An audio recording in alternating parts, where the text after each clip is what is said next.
বাংলাদেশকে যদি সামনের দিকে নিয়ে যেতে হয়, আমরা বিশ্বাস করি দেশকে পুনর্গঠন করতে হলে, দেশকে গড়ে তুলতে হলে নারী পুরুষ সকলকে একসাথে কাঁধে কাঁধ মিলিয়ে কাজ করতে হবে।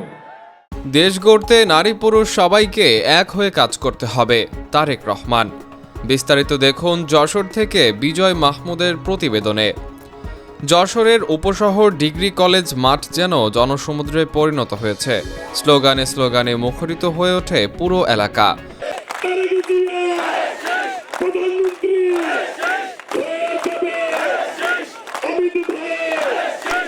উপলক্ষ জেলা বিএনপি আয়োজিত বিশাল নির্বাচনী জনসভা।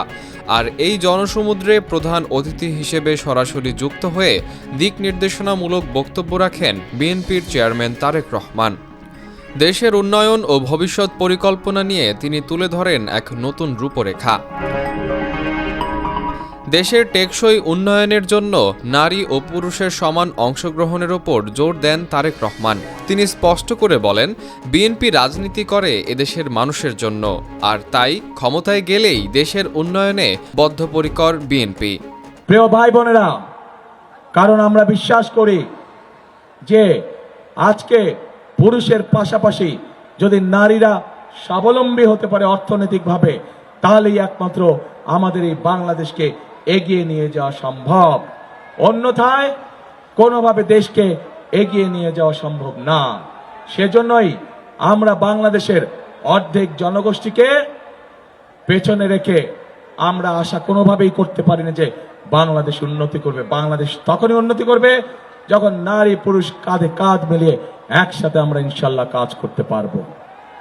প্রিয় ভাই বোনেরা, আমি আগেই বলেছি, আমরা রাজনীতি করি, বিএনপি রাজনীতি করে এই দেশের মাটির জন্য, এই দেশের মানুষের জন্য, এবং সেই জন্যই বিএনপি বাংলাদেশের মানুষের সমর্থনে আল্লাহর রহমতে যতবার সরকার গঠন করেছে প্রত্যেক সময় বিএনপি চেষ্টা করেছে এমন কাজ করতে যেই কাজগুলোর মাধ্যমে এই এলাকার মানুষের উন্নয়ন হয়। নারী ক্ষমতায়ন প্রসঙ্গে তিনি অতীতের উদাহরণ টেনে বলেন, সাবেক প্রধানমন্ত্রী বেগম খালেদা জিয়ার সময় দ্বাদশ শ্রেণী পর্যন্ত মেয়েদের বিনা বেতনে শিক্ষার যে সুযোগ চালু হয়েছিল তার সুফল আজ পুরো জাতি পাচ্ছে। এই নারী সমাজকে শুধু সহযোগিতা না, তাদেরকে শিক্ষিত করে তোলার জন্য দেশনেত্রী খালেদা জিয়া যখন দেশ পরিচালনার দায়িত্বে ছিলেন, সেই সময় তিনি বাংলাদেশের মেয়েদের শিক্ষার ব্যবস্থা ফ্রি করে দিয়েছিলেন ইন্টারমিডিয়েট পর্যন্ত। নারীদের অর্থনৈতিকভাবে স্বাবলম্বী করতে এক যুগান্তকারী পরিকল্পনার কথা জানান তিনি।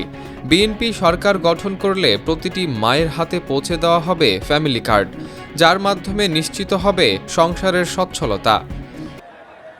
আজ দেশনেত্রী খালেদা জিয়ার দল হিসাবে আমরা সিদ্ধান্ত গ্রহণ করেছি যে ইনশাল্লাহ 12 তারিখের নির্বাচনে আপনাদের সমর্থনে আল্লাহর রহমতে বিএনপি তথা ধানের শীষ সরকার গঠনে সক্ষম হলে আমরা বাংলাদেশের সকল মায়েদের কাছে, সকল গৃহিণীদের কাছে ঘরে ঘরে আমরা ফ্যামিলি কার্ড পৌঁছে দিব। যেই ফ্যামিলি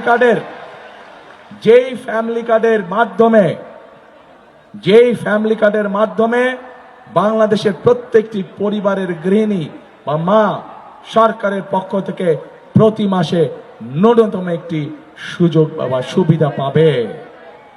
যশোর মানেই ফুলের রাজধানী। তারেক রহমান এই সম্ভাবনার কথা ভুলে যাননি।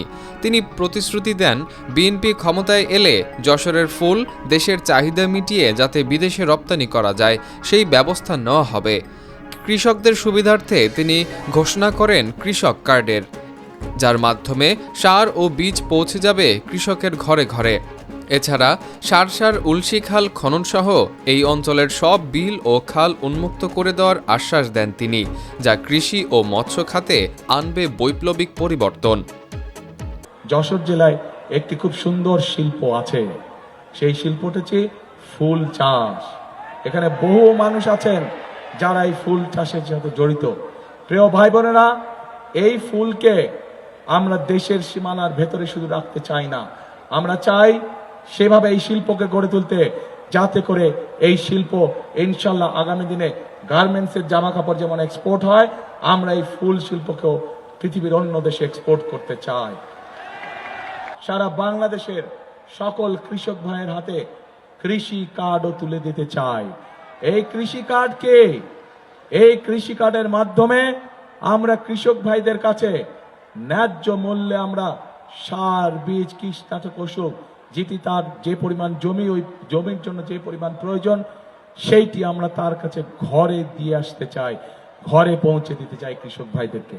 তরুণরাই দেশের চালিকা শক্তি। তাদের দক্ষ জনশক্তিতে রূপান্তর করতে আইটি প্রশিক্ষণ এবং যারা বিদেশে যেতে ইচ্ছুক তাদের জন্য বিশেষ প্রশিক্ষণের ব্যবস্থা করার পরিকল্পনা রয়েছে বিএনপির। অন্যদিকে ধর্মীয় মূল্যবোধের প্রতি সম্মান জানিয়ে তারেক রহমান ঘোষণা করেন, মসজিদ, মাদ্রাসার ইমাম, খতিব, মুয়াজ্জিন সহ বিভিন্ন ধর্মের ধর্মগুরুদের জন্য মাসিক সম্মানের ব্যবস্থা করবে তার সরকার। তিনি জোর দিয়ে বলেন, 12 তারিখে ধানের শীষ বিজয়ী হলে 13 তারিখ থেকেই এসব কার্যক্রম বাস্তবায়নের কাজ শুরু হবে। আমাদের তরুণ সমাজের সদস্য, যুব সমাজের সদস্য, অনেক সদস্য আছে শিক্ষিত, কিন্তু তাদের কর্মের সংস্থান নেই। আমরা এই ব্যাপারে পরিকল্পনা গ্রহণ করেছি, যা আমরা এই জায়গাগুলোতে, আপনাদের স্ব জায়গাগুলোতে আমরা বিভিন্ন রকমের ভোকেশনাল এবং ট্রেনিং ইনস্টিটিউট তৈরি করব, যাতে করে আমরা আমার তরুণ এবং যুব সমাজের সদস্যদেরকে সেখানে ট্রেনিং দেওয়ার মাধ্যমে দেশে তারা ব্যবসা বাণিজ্য করতে পারবে, একই সাথে তারা যদি বিদেশে গেলে কর্মসংস্থানের ব্যবস্থা করতে পারবে, সেভাবে আমরা তাদেরকে গড়ে তুলতে চাই। প্রিয় ভাই বোনেরা, আমাদের সমাজে এক শ্রেণীর মানুষ আছেন যারা অত্যন্ত সম্মানী মানুষ। এই মানুষগুলো আমাদের জীবন থেকে মৃত্যু পর্যন্ত তারা আমাদের সাথে সম্পর্কিত। জীবনে চলার বাঁকে বিভিন্ন সময় তারা আমাদেরকে বিভিন্ন উপদেশ দিয়ে থাকেন বিপদে আপদে। এই মানুষগুলো হচ্ছেন আমাদের মসজিদ, মাদ্রাসার খতিব, ইমাম, মুয়াজ্জিম সাহেব এবং একই সাথে ভিন্ন ধর্ম যারা আছে তাদের যে ধর্মগুরু যারা আছেন সেই মানুষগুলো। আমরা সিদ্ধান্ত গ্রহণ করেছি আপনাদের ভোটে ইনশাআল্লাহ 12 তারিখে আপনাদের ভোটে নির্বাচিত হলে পরে এই মানুষগুলোকে আমরা ধীরে ধীরে সরকারের পক্ষ থেকে সম্মানের ব্যবস্থা করব, যেন তারা একটি সম্মানজনক অবস্থায় জীবনযাপন করতে পারেন। বক্তব্যে উঠে আসে গত 16 থেকে 17 বছরের নির্যাতনের চিত্র এবং জুলাই বিপ্লবের আত্মত্যাগের কথা। তারেক রহমান বলেন, অসংখ্য মানুষ গুম, খুন ও পঙ্গুত্ব বরণ করেছেন। তাদের এই ত্যাগের প্রতিদান দিতে হলে শুধু সমাবেশ করলেই হবে না। আগামী 12 তারিখের নির্বাচনে জনগণের অধিকার ফিরিয়ে আনতে সবাইকে সোচ্চার হতে হবে। সমাবেশে সভাপতিত্ব করেন জেলা বিএনপির সভাপতি অ্যাডভোকেট সৈয়দ সাবরুল হক সাবু। এছাড়াও বক্তব্য রাখেন অনিন্দ ইসলাম অমিত, অ্যাডভোকেট নিতাই রায় চৌধুরী সহ কেন্দ্রীয় ও স্থানীয় নেতৃবৃন্দ। সমাবেশ শেষে এক আবেগঘন পরিবেশের সৃষ্টি হয়। প্রধান অতিথি তারেক রহমান জুলাই আন্দোলনের শহীদ ও আহতদের পরিবারের সদস্যদের সাথে কুশল বিনিময় করেন এবং তাদের পাশে থাকার অঙ্গীকার পুনর্ব্যক্ত করেন। ডেস্ক নিউজ, অগ্রযাত্রা প্রতিদিন। অগ্রযাত্রা প্রতিদিন, নির্ভীক প্রত্যয়ে উজ্জীবিত।